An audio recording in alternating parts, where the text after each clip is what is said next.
Hello, what's up YouTube? Ronnie Sweat and at color grading tutorial. And in this tutorial, I want to show you how I color graded this image from looking like, let me show you the before this and to looking like this. You can see before and after. So I want to show you how I color graded the skin tones and how I was able to recover the details within the sky. And this is a raw image taken using my Canon 6D camera, and for the settings that I use, for those that always ask about my image settings, I shot it at ISO 100 and the shutter speed was 1 out of 1000 of a second, and I was using high speed sync right here, and I shot it at f3.2, that's the aperture, and I was using 2 light setup because the sun was hitting the model from this direction and my lights were on the right hand side.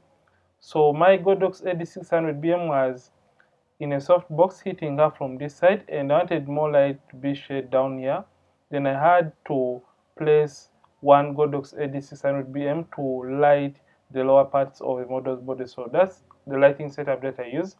So what I'm just going to come right here and I'm going to hit the reset button, and we're going to first of all do the basic adjustments on this image. And those that always ask, we are in Capture One.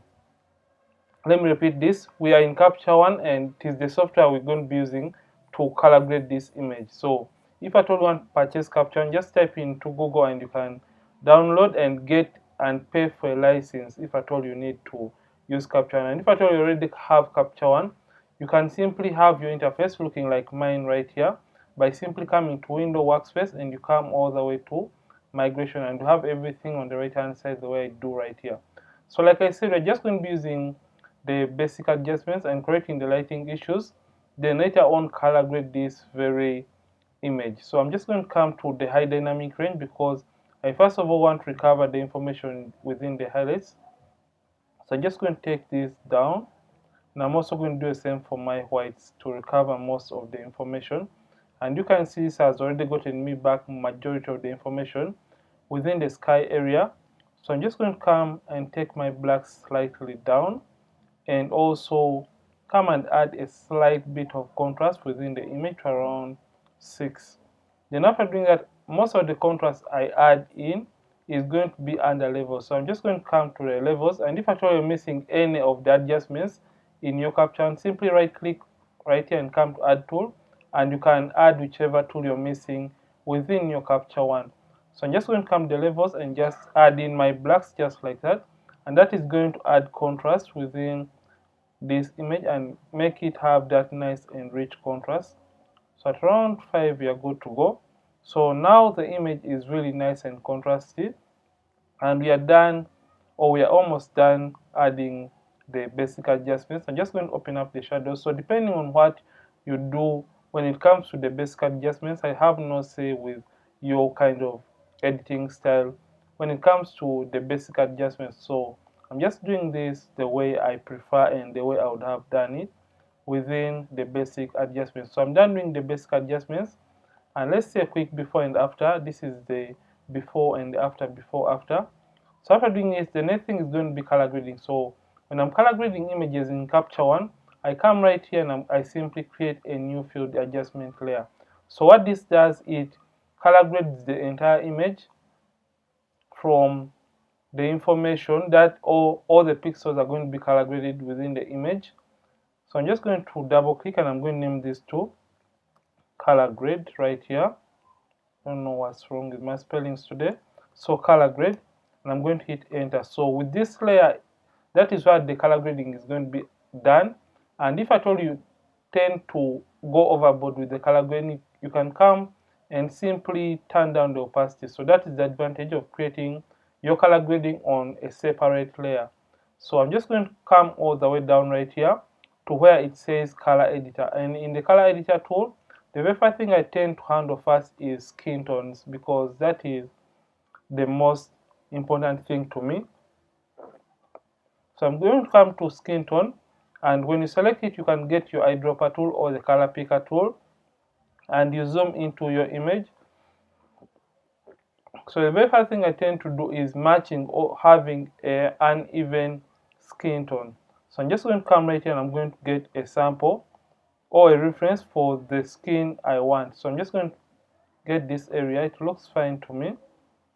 And this is going to be the representation of most of the skin of the model. So after doing that, you can notice that it has sampled and gotten for us the range within, or the range in which this color falls. You can see it has some little bit of greens, yellows, reds, magentas, and oranges. So I'm just going to take this all the way towards the edge to have a wider range.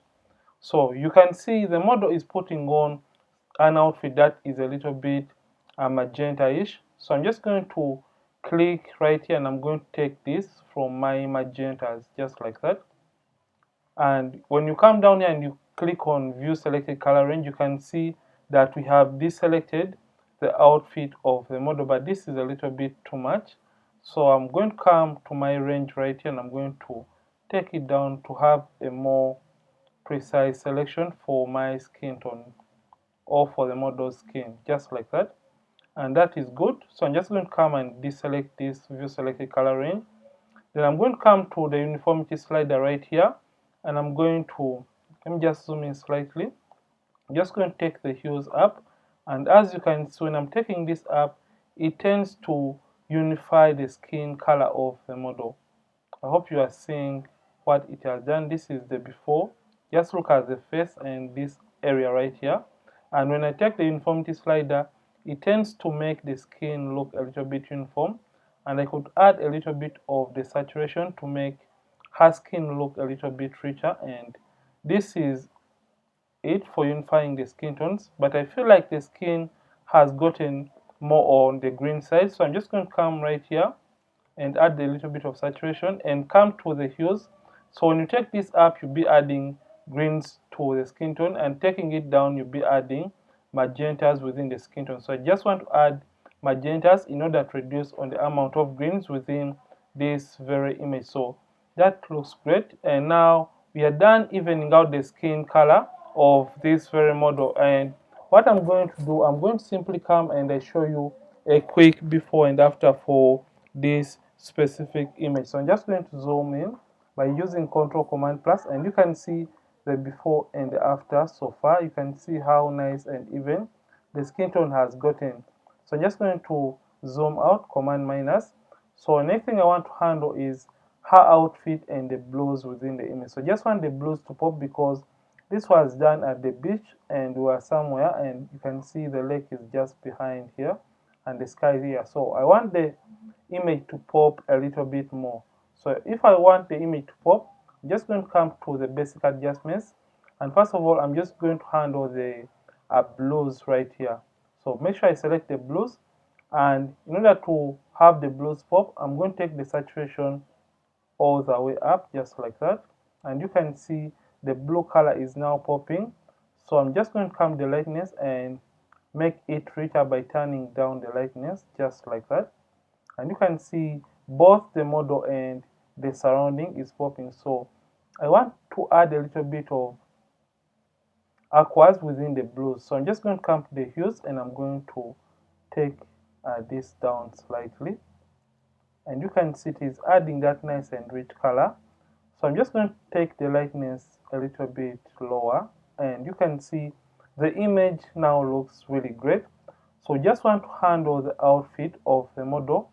So I'm just going to come to this right here, and I'm going to come to the magentas rather, and I'm going to simply take up the saturation of the outfit just like that, and take down the lightness so that it is not really overexposed. So I'm just going to get most of the detail back, and right now you can see we have gotten the image from looking like this is the before and after, before after. So basically this is how I color grade this image. And if at all you feel like you want to reduce on the intensity of the color grading, you can simply come to your color grading layer, and I'm just going to turn this off slightly. Make sure it is selected and simply reduce on the opacity of your color grading depending on what you want. So I'm just going to leave it to 100%. So when you're done color grading, you can now right click on the image, simply come and right click on the image, and you come to edit with, and you can take your image into Photoshop for further retouching. And this is it for this tutorial. And if at all you love this, don't forget to like this video And don't forget to subscribe this channel if at all you have been watching and not subscribed yet. Ronix from Ronix Photography. Thank you for watching. I'll see you in yet more amazing tutorials. And don't forget, keep practicing and also keep creating.